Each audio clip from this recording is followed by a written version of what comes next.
गांव में एक बड़ी प्रथा प्रचलित है। कभी भी कोई पेड़ गिर जाता है तो उस पेड़ को काट कर लकड़ियों का इस्तेमाल कर लिया जाता है। आज का पहला बिजनेस मॉडल कुछ इसी टॉपिक पे है। जी हां, अगर आपके अंदर वुड आर्ट का एक कला है, वुड आर्ट आप कर सकते हैं, लकड़ियों से कुछ ना कुछ इंस्ट्रूमेंट्स बना सकते हैं, फर्नीचर बना सकते हैं, तो ये आज के बिजनेस मॉडल का पहला आइडिया होगा। जी हां, अगर आप गांव में है, ऐसे एरिया में है जहां पर उतने ज्यादा बिजनेस के लिए चीजें अवेलेबल नहीं हो पाती, तो आप गिरे हुए पेड़ों से, सूखी लकड़ियों से छोटे छोटे कुछ वुड आर्ट बना सकते हो। टेबल, चेयर, फर्नीचर जैसी चीजें बनाकर आप अपने गांव से ही शहरों तक पहुंचाकर एक अच्छा खासा बिजनेस जनरेट कर सकते हो। बहुत सारे लोग हरे भरे पेड़ों को काटकर जंगलों को समाप्त कर देते हैं, ये नहीं करना है। वो पेड़ जो आंधी तूफान में गिर जाते हैं, वो पेड़ जो सूख जाते हैं, इनका इस्तेमाल करके आप बहुत अच्छे फर्नीचर आर्ट बनाकर एक अच्छा खासा बिजनेस मॉडल अपने गांव से ही जनरेट कर सकते हो। आपको नहीं आता, आपको वुड आर्ट नहीं आता, कोई दिक्कत नहीं है, किसी गांव के बढ़ई को पकड़िए। गांव के लोग जब शहर आकर फर्नीचर खरीदते हैं तो उनको उसकी कॉस्टिंग ज्यादा पड़ती है। इसलिए अगर आपने अपने गांव में ही, अपने विलेज में एक ऐसा बिजनेस स्टार्ट किया जहां पर आप फर्नीचर प्रोवाइड कराते हो, चाहे वो बेड हो, चाहे वो सोफा हो, टेबल चेयर जैसी चीजें हो, या फिर छोटे छोटे आर्टवर्क्स हो, छोटे छोटे पीसेस हो, मास्टर पीसेस हो वुड की, इनकी डिमांड सिटी में भी, इवन दैट विलेज में भी बहुत ज्यादा है। आज का ये पहला बिजनेस मॉडल इस पूरी सीरीज का एक हिस्सा है। जी हां, आपको पता ही है, इसके ऊपर ऑलरेडी एक पार्ट हमने बनाया था, पार्ट 1, जहां पर हमने ये बताया था कि गांव से आप कौन कौन से बिजनेस बहुत अच्छे तरीके से कर सकते हैं। ये पार्ट 2 है। पार्ट 1 में आपने बहुत सारा प्यार दिया हमें, इसके लिए बहुत बहुत धन्यवाद। जी हां, नमस्कार, मैं Sukant Mishra, motivational speaker, business guru, एक बार फिर लाया हूं पार्ट 2 कि गांव में रहकर आप कैसे अपने बिजनेस को बढ़ा सकते हैं, कैसे एक नया बिजनेस बना सकते हैं। इसके कुछ लोग परेशानियों में टूट जाते हैं और कुछ लोग तोड़ जाते हैं।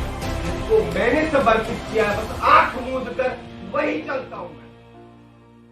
पहला पॉइंट हमने क्लियर किया, would art, would craft, would and furniture के जरिए आप अपना बिजनेस बना सकते हैं। दूसरा पॉइंट मैं शेयर करूंगा फूड आइटम्स की एक्सपोर्ट के ऊपर। जी हां, शहरों में जो अनाज आज मिलता है, दुकानों से जो आप अनाज खरीदते हैं, ये सारे अनाज गांव में उगाए जाते हैं। गांव के हमारे किसान भाई पूरी मेहनत करके फसल उगाते हैं और फसल को बहुत ही कम दामों में बेच देते हैं। उसके बाद सारी की सारी कमाई करते हैं ये बड़ी बड़ी फैक्ट्रियां लगाने वाले। सोचिए, अगर कोई किसान भाई गांव में फल सब्जियां उगाकर और उसमें अपनी व्हाइट लेबलिंग कर दे, मतलब अपनी पैकेजिंग करके शहरों तक पहुंचाए। मान लीजिए आपकी चने की फसल है और चने की साफ सफाई करके एक अच्छी क्वालिटी का चना आप अपने ब्रांडिंग के साथ, अपने पैकेजिंग के साथ शहरों तक पहुंचाएं। मतलब चने को आप घर पर लाकर उसकी क्लीनिंग प्रोसेस कंप्लीट करके और उसके बाद उसके छोटे छोटे पैकेट्स बना दे।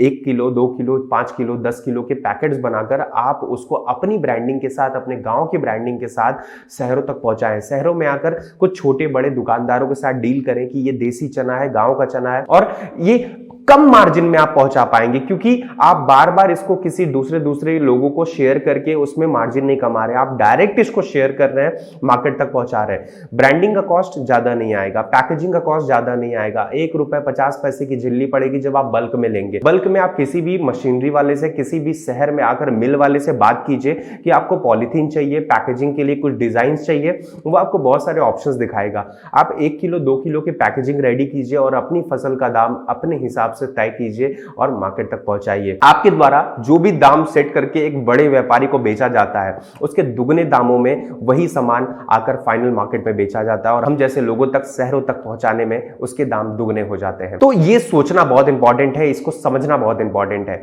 सबसे अच्छा एक पॉइंट होगा कि आप अपनी पर्सनल ब्रांडिंग, आप अपनी पर्सनल पैकेजिंग का एक सिस्टम जनरेट कीजिए, जिसमें चावल, गेहूं, अनाज के बहुत सारे दाने ऐसे होंगे जिनको आप अपनी पैकेजिंग के जरिए बेच सकते हैं। ये भी एक इंपॉर्टेंट बिजनेस पैटर्न बन जाएगा आपके लिए। नेक्स्ट बिजनेस की बात मैं करूंगा फ्रूट सेलिंग का। हाँ, बहुत सारे लोगों के गांव में अच्छे अच्छे बगीचे होते हैं। कुछ लोग आम के बगीचे बनाते हैं, कुछ लोग दूसरे फलों के बगीचे बनाते हैं। अगर आप भी गांव के किसान हैं, आप भी गांव में व्यापार करना चाहते हैं, तो फ्रूट्स का बिजनेस एक बहुत ही शानदार बिजनेस होगा।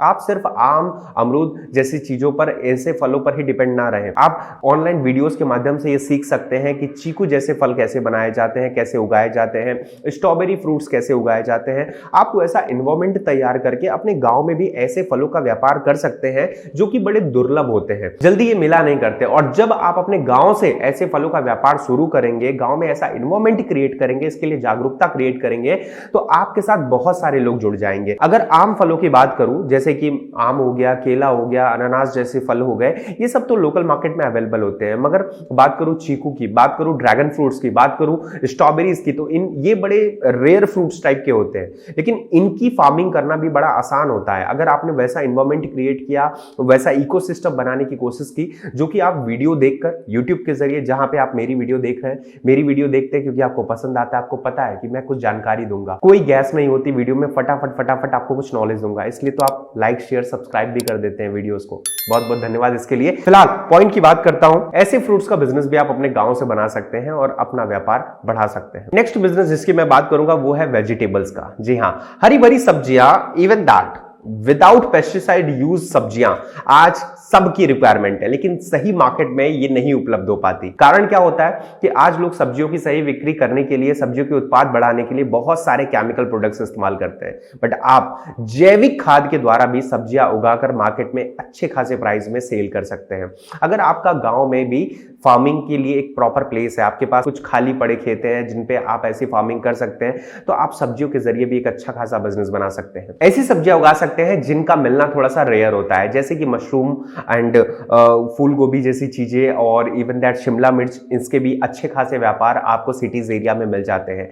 इन सब्जियों की मदद से आप अपने गांव से ही अपना व्यापार शुरू कर सकते हैं, क्योंकि ये सब्जियां बड़ी दुर्लभ होती हैं, हर जगह नहीं पाई जाती, और आपने अगर इन चीजों पर काम किया, आपने इन चीजों को अपना व्यापार का एक माध्यम बनाया, तो इसको उगाकर आप एक अच्छा खासा बिजनेस तैयार कर सकते हैं और आप अपने गांव से ही एक अच्छे खासे एक्सपोर्टर बन सकते हैं इन सब्जियों के, इन वेराइटीज के, राइट। और last but not the least वो है मिल्क प्रोडक्ट का बिजनेस। मिल्क प्रोडक्ट की बिजनेस की अगर मैं बात करूं तो एग्जांपल के तौर पे अमूल जैसी कंपनी का ही नाम ले सकता हूं मैं। आज अमूल इसी बिजनेस को स्टार्ट किया, इसी माध्यम से स्टार्ट किया। सबसे बड़ा तकलीफ था एक किसान का कि वो दूध ले जाकर जगह जगह बेचते बेचते खराब हो जाता था, कई बार वो दूध बिक नहीं पाता था। लेकिन आज किसान के पास बहुत सारे ऑप्शंस हैं। अगर आप विलेज एरिया से हैं तो आप 2, 4, 5, 10 गाय रखकर उनके द्वारा एक अच्छा खासा मिल्क प्रोडक्ट का बिजनेस बना सकते हैं। आपने दूध बेचा, जितना दूध नहीं बिका उसका दही जमा दिया, दही बेचा, जो दही नहीं बिका उसका मट्ठा बना दिया, मट्ठा आपने बेचा, और जो वो भी नहीं बिका तो उस दूध से मट्ठा बनाते के प्रोसेस में जो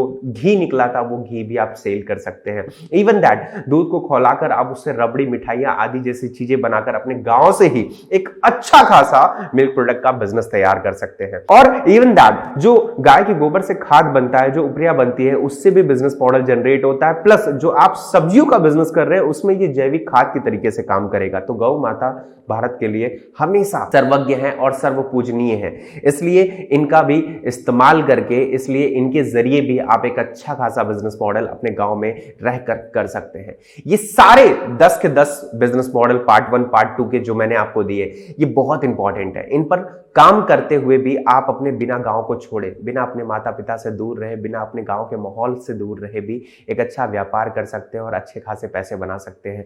देश में बहुत सारे बेटे अपने देश को छोड़कर, अपने गांव को छोड़कर दूर चले जाते हैं।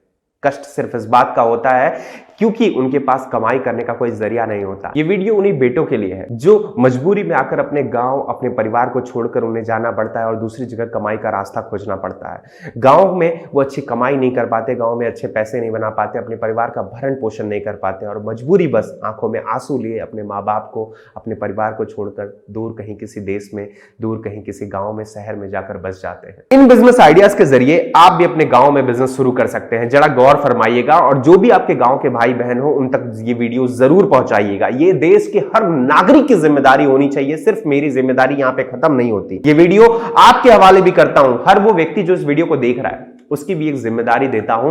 कृपया करके हर वो गांववासी जो आज अपने गांव को छोड़ने पर मजबूर है, इस वीडियो को वहां तक पहुंचाइएगा ताकि वो भी अपने गांव से एक अच्छा खासा व्यापार कर सके और अपने परिवार का भरण पोषण करने के लिए कुछ समाधान निकाल सके। बहुत बहुत धन्यवाद इस वीडियो में जुड़े रहने के लिए।